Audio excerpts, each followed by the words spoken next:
Last week, I was strolling up and down each aisle of Bevmo trying to find the coolest beer that piques my interest. Lo and behold, I find an old Russian stout named Old Rasputin, with Rasputin right on the fucking bottle, which is gnarly.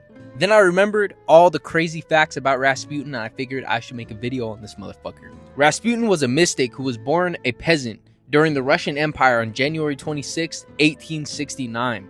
His claim to fame in mysticism was his ability to improve the health of the heir to the throne, Alexei Nikolaevich, who had hemophilia, which is a bleeding condition that causes you to bleed basically anywhere in your body for any reason.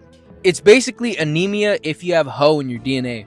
Rasputin improving the health of the heir to the Russian throne made him an influential favorite at the court of the Emperor Nicholas II and Empress Alexandra. Bring it back to Rasputin's school years. Rasputin attended school but remained illiterate, and his reputation for slang and schlong earned him his nickname Rasputin, which is Russian for debauched one.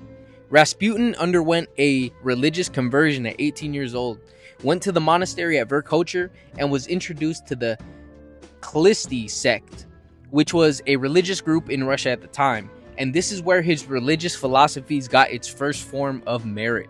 Rasputin believed that one was nearest God when feeling unholy passionlessness, and the best way to reach that state was through sexual exhaustion that came after prolonged debauchery. At 19, Rasputin married a woman named Praskovia Dubrovina, had 4 kids, and continued meatpacking women's menstrual factories. He then left home and wandered to Mount Athos, Greece, and Jerusalem, living off peasant donations, and gained the reputation of a holy man with the ability to heal the sick and predict the future. Rasputin then found himself in St. Petersburg, where they so happened to start dabbling in mysticism themselves.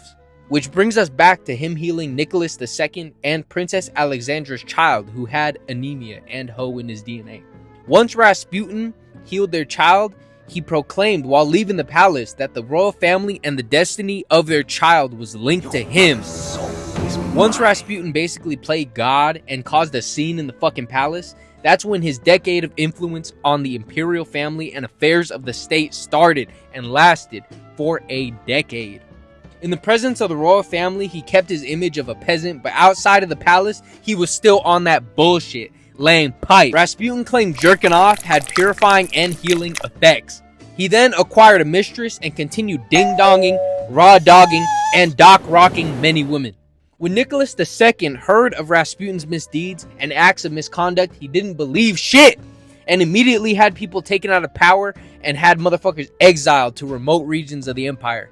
By 1911, Rasputin's behavior was the talk of the town and was a general scandal. The Prime Minister, P.A. Stolypin, had made an entire report on Rasputin and basically Rico cased him and got Rasputin expelled.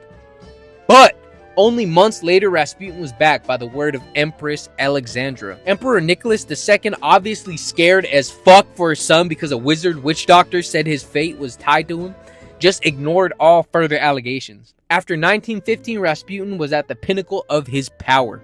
During World War I, Emperor Nicholas II took personal command of his forces and went to the troops on the front, leaving Alexandra in charge and Rasputin's dirty dog ass as her personal advisor. Rasputin's influence ranged from the appointment of church officials to the selection of cabinet ministers, and he occasionally intervened in military matters to Russia's detriment. Rasputin during his time of power was dictator-like, and he basically thought he was hot shit, immovable, untouchable, and whatnot. There were multiple attempts at assassinating Rasputin, but the final act that resulted in his murder was in 1916. A group of extreme conservatives with ties to the royal family or empire, either through religious or familial ties, invited Rasputin for dinner. Rasputin then was given cyanide-laced rice cakes and tea, and had no fucking effect on this magic man. Then they resulted to just shooting Rasputin, where he miraculously revived from the fucking ground and attempted to run but was shot 4 more times.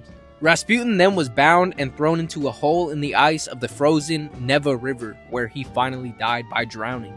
But a subsequent autopsy largely refutes Rasputin died by drowning, and believed he did die from the gunshots. The assassination left Empress Alexandra in a position of autocracy, But only a few weeks later, the entire imperial regime was swept away by the Russian Revolution. Fun little fact, the Museum of Erotica in Russia has Rasputin's giant pecker pickled in a jar for all to see, and it's free to see on Google Images. That's all I gotta share, and call me Rasputin!